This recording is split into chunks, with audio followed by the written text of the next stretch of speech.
Oh, God. It's so humiliating. This is what tyranny is. You see, we're living through tyranny. Living through tyranny. And then the cops that aren't like that get made fun of. Yes, and they'll be out. If they can't fit in, they'll be out. Yeah. Anything else, Dustin? I mean, why didn't the town's people vote out the government and remove the stinking cameras? Yeah, well, that's the thing. A lot of these people here, now we're in a very diverse city. They said we're a study for the government, federal government. They always say it's a study. Well, they said we're a study to see how effective these cameras are. Now, these cameras are out there. The cameras were at an intersection where a female was beaten to death by her boyfriend, but yet they happen to not catch that part on the camera. Oh, no. They never prosecute any crime with it because they like the crime. It's all to suck off the sheep, and they're going to start nationwide taxing you by the mile, sir. It scans your license plate point to point and will ticket you if you speed from point to point. Hey, the guy that they have, I met the guy that's monitoring us in a back room somewhere that's not even on government property, and he looks like one of the slimiest men that you would ever see. Well, who do you think they hired? It's very scary, and people around here feel like they're being safe, but they don't realize that their whole civil liberties are being ripped out from underneath of them with a blink of an eye. Guys, go ahead. Actually, the eye doesn't blink, does it, Alex? It's always on us. No, the all-seeing eye doesn't blink. I appreciate your call. But then every time there's a hijacker or a bomber, the cameras don't work. That's right, Alan, isn't it? Yeah, the main purpose, as I say, is to make us alter our behavior. They have a term at the United Nations for how we start to alter. It's called self-policing. We police ourselves because we're always being watched, and it's almost a subconscious thing that creeps into you and takes over the way that you behave personally. It's a behavior modification project. Unbelievable. All right, I appreciate your call, sir. You should guerrilla shoot video of that. And then, of course, in your free society, we'll see if you're allowed to in America. But shoot video of the cameras, interview people, start a YouTube channel. You don't even have to use your name if you don't want. And I would just come out in the open, it's your right, and start protesting these and try to get the town educated about what's happening. We sent the Kurt Nimmo today. It's in color. This is just a scan of it. The Army out searching houses. Lexington home searched in hunt for bank robber. And they use any excuse to lock down cities, randomly search all the homes. Someone can be seen with a gun, or they hear a backfire and they lock down parts of the towns. They're training us that they're the boss to protect us, of course, Alan. Oh, absolutely. I know. I've seen it happen in Canada, in fact, where a hunter who fired off 3 rounds every year, just sighting in for the hunting season, fired off on his own land in the country. He was opposite me at the time, and a whole squad of cars just flew in there. A woman over the hill who'd moved in, a yappy from the city, had heard the shots, and in comes the SWAT teams because they heard shots.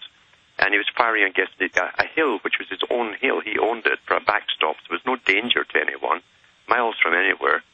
And he went through hell trying to clear himself off. He almost got shot by the SWAT team. Oh, that happens out in Travis County. People have their own 30, 40 acres. They shoot a shotgun, and all these people move in from big cities, and they start panicking, guns. But when they hear police with guns, they feel safe. But, they move out to the country in Texas and hear a gun, and they're, a slave's got a gun. Yep. Look, that neighbor's homeschooling. Call the police. Oh, they're brainwashed by television, and that's the purpose of all the cop shows and television. They're not shows. They're not to entertain you. It's propaganda to make you think they're all powerful, always correct, always above board, and they have your interest at heart. They're in charge of over all the bad things. And that's what all television dramas are. They're actually propaganda shows. It's unbelievable. Let's go back to the calls here. I'm trying to hurry through them now. Let's talk to Justin in Montana, then Mark in Maui. Go ahead, Justin. Hey, Alan, thanks for everything you guys do. I called about 2 reasons. One about the gunpowder, and anybody who hunts or owns guns, that they should start thinking about reloading and buying powder before they start making it expired. There's some talk about some powder that... No, the federal government does want to do that, and they're openly buying up or shutting down the big gun manufacturers and ammo manufacturers. And at the same time, they're now teaching realtors that reloading equipment is terrorism, and people get the police called on them.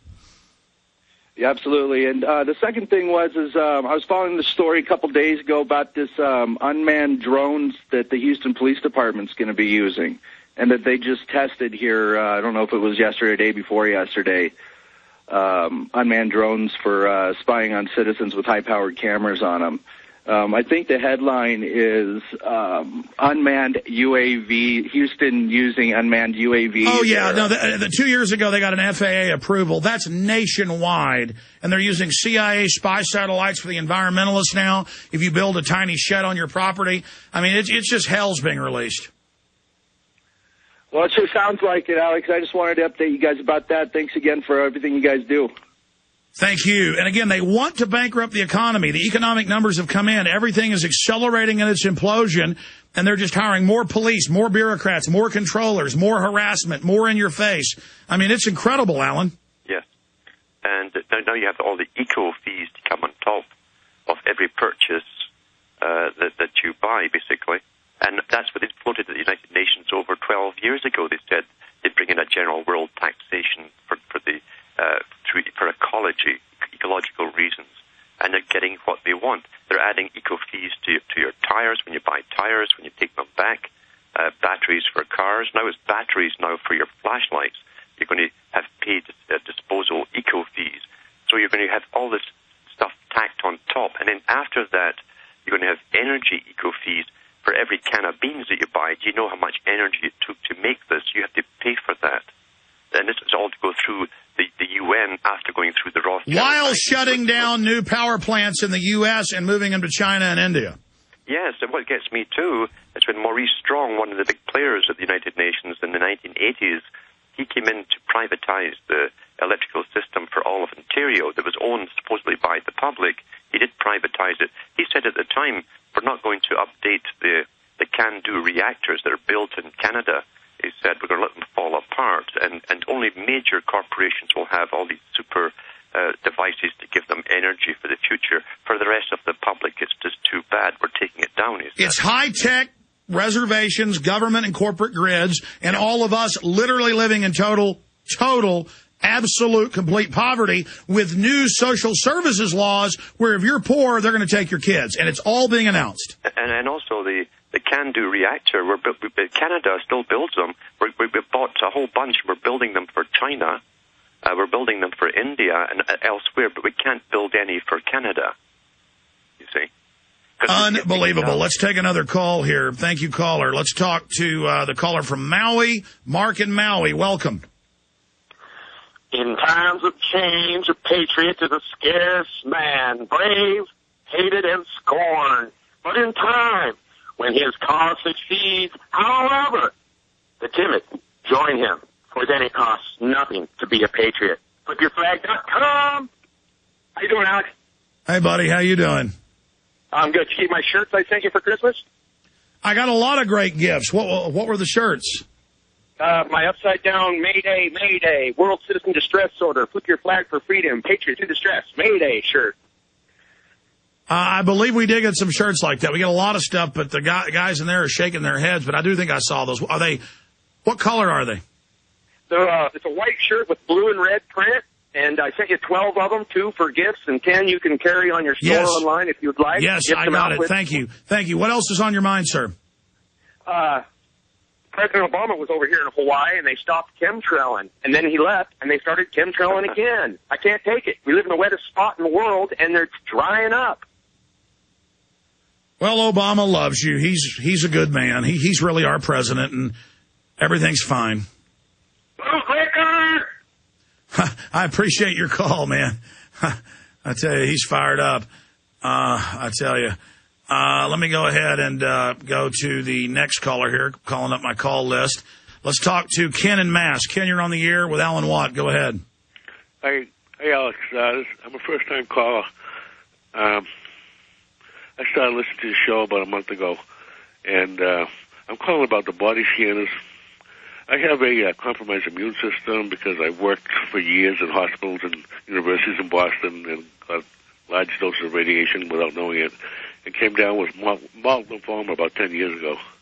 But that's what I meant by the New World Order. We have CBS News, mainstream tells you that these scanners and similar systems do hurt people and do radiate you. And the TSA guys, they're all going to love getting testicular cancer. They're going to love getting cataracts from the radiation. I mean, that's the sick part is the system always hurts its minions worse. Go ahead.